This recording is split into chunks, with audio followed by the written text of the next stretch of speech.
उत्साहित हुए अपने पिता ब्रह्मा के पास गए। उन्हें अपनी उपलब्धि बताई, मगर ब्रह्मा जी ने के काम पर विजय प्राप्त करने को अधिक महत्व नहीं दिया। नारद जी इसके बाद शिवलोक में भगवान शिव के पास गए और उन्हें भी अपनी उपलब्धि बताई, मगर शिव ने भी नारद की उपलब्धि पर कोई ध्यान नहीं दिया। उल्टा उन्होंने नारद को इस बात को लेकर भगवान विष्णु के पास न जाने की सलाह दे डाली। देवर्षि नारद हैरान थे, वे खिन्न थे। उन्हें यह आशा न थी कि उनकी काम विजय पर उनके पिता ब्रह्मा और शिव प्रसन्न न होंगे।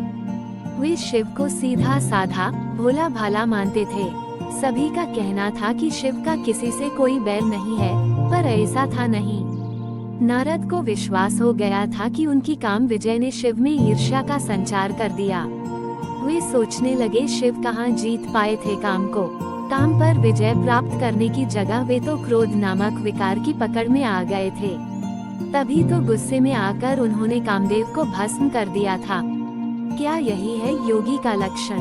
नारद के कानों में शिव के ये शब्द, वत्स, तुमने अपने पिता और मुझे प्रसन्नता पूर्वक अपनी विजय का समाचार दिया, पर श्रीहरि को ये बताने उनके पास न जाना, बार बार गूंज रहे थे। वे मेरे इष्ट हैं, मेरे स्वामी हैं, क्यों न उन्हें अपनी सफलता का समाचार दूं? नारद बड़बड़ाए जा रहे थे। इसी चिंतन में न जाने कब शिवलोक से विष्णुलोक की यात्रा तय हो गई और मार्ग में कौन कौन मिला, नारद को कुछ पता नहीं चला। विष्णुलोक के प्रमुख द्वारपाल जय विजय आश्चर्यचकित थे। उन्होंने नारद की यही अस्त व्यस्त दशा इससे पहले कभी न देखी थी, और फिर नारद की वीणा की तारें भी तो मौन थीं। उन्होंने नारद जी को प्रणाम किया। नारद ने उनकी ओर गहरी दृष्टि से देखा।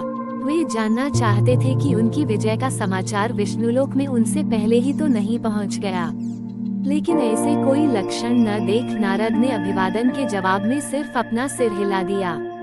यह अभिवादन की परंपरा के विरुद्ध था, लेकिन नारद तो परंपरा अपरंपरा से परे मात्र अपने अस्तित्व के नए स्वरूप की स्वीकृति में लगे हुए थे। नारद ने द्वारपालों के सामने अपना निश्चय रखा, मानो इन भगवान के दर्शन करना चाहता हूँ। ये सुनकर जय विजय को और भी ज्यादा हैरानी हुई। वे सोचने लगे, देवर्षि के लिए तो किसी भी लोक में किसी प्रकार का विधि निषेध नहीं है, वे कहीं भी पहुंच सकते हैं। फिर यह औपचारिकता कैसी? ये सोच दोनों भागे भागे भगवान विष्णु के सामने उपस्थित हुए। उन्होंने देवर्षि के आगमन की सूचना भी दी और यह भी निवेदन किया कि आज देवर्षि बदले हुए हैं। भगवान ने अपनी आंखें खोले बिना जय विजय की सारी बात सुनी, अंत में मुस्कुराए और देवर्षि को ससम्मान लाने की अनुमति प्रदान कर दी। देवर्षि ने भगवान के श्री चरणों को स्पर्श किया।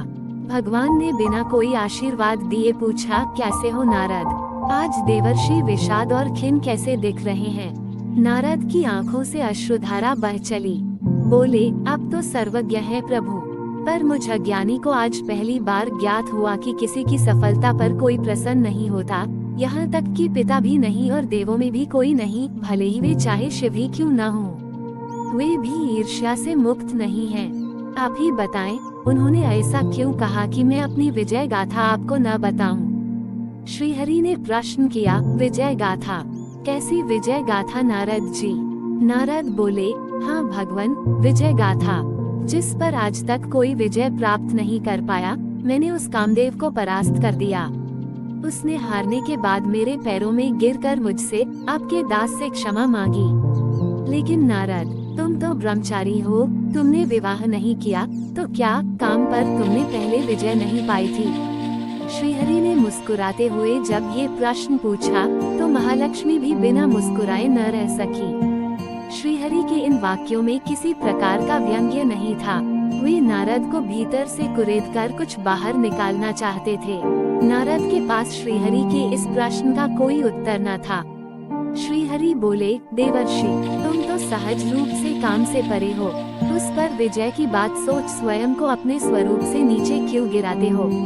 सहज विचरण करो, विजय पराजय से परे जनहित का कार्य करो, यही एक सच्चे भक्त की पहचान होती है। ये सुनकर नारद का मुखमंडल आंसुओं से धुल चुका था। ऐसा क्यों हुआ था, इसे तो श्रीहरि भी जानते थे। महालक्ष्मी ने अपना स्नेह भरा हाथ देवर्षि के माथे पर रखा। नारद कुछ सहज हुए। उन्होंने श्रीहरि को प्रणाम किया। श्रीहरि ने आशीर्वाद दिया, जो चाहते हो वह प्राप्त करो। नारद के मुख से निकला, भक्ति दे भगवान, अपनी भक्ति दे। समय बीता। पृथ्वीलोक में विचरते हुए नारद की दृष्टि समुद्र के किनारे बसे एक सुंदर नगर पर पड़ी। नारद उस ओर मुड़े, नगर में प्रवेश किया, लगा मानो इंद्रपुरी पहुंच गए। राजमहल के प्रवेश द्वार पर जा खड़े हुए नारद का सभी ने अभिवादन किया। महाराज को देवर्षि के आगमन का समाचार मिला। वे महारानी के साथ अगवानी करने आ पहुँचे। देवर्षि का मायानगरी में स्वागत है। इतना कहकर महाराज ने देवर्षि को दंडवत प्रणाम किया। वेदों का सस्वर पाठ आरंभ हो गया। देवर्षि आश्चर्यचकित थे। उन्हें लगा जैसे सब कुछ पूर्व नियोजित था, लेकिन देवर्षि इस समय विचारों की उलझन में नहीं उलझना चाहते थे। उन्हें बस इतना पता चल गया था कि उस नवीन का नाम मायानगरी था। मन ही मन वह ये भी सोच रहे थे कि नगर की भव्यता के हिसाब से मायानगरी नाम सार्थक ही है।